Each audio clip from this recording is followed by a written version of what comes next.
événement d'aujourd'hui est un événement de discussion, de débat sur la dernière version de ce rapport, le troisième, que nous produisons depuis quelques années sur l'économie africaine, et dont la finalité est de susciter une réflexion et des regards externes sur le contenu de ce rapport.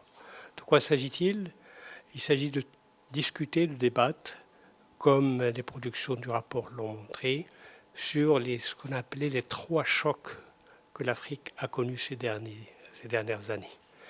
Dans l'histoire économique africaine, il n'y a pas eu, depuis l'indépendance, de période où l'Afrique a connu une succession de chocs aussi violents.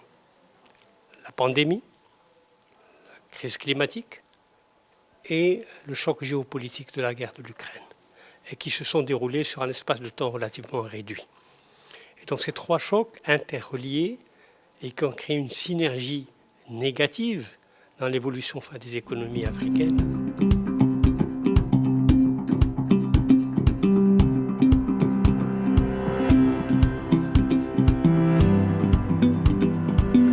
Aujourd'hui, nous assistons à la présentation du rapport annuel sur l'Afrique, l'économie africaine, évidemment avec ses composantes géostratégiques.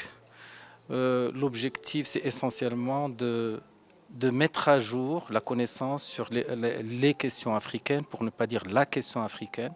Et c'est important, le rapport sort avec un certain nombre d'analyses.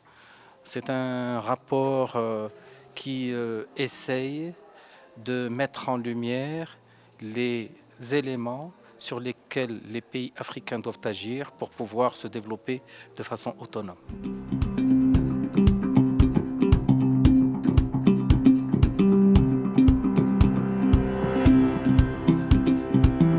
Aujourd'hui, nous sommes présents ici pour présenter le rapport sur l'Afrique, qui a la particularité d'être, ou bien l'intérêt d'être un rapport qui parle de l'Afrique à partir de l'Afrique.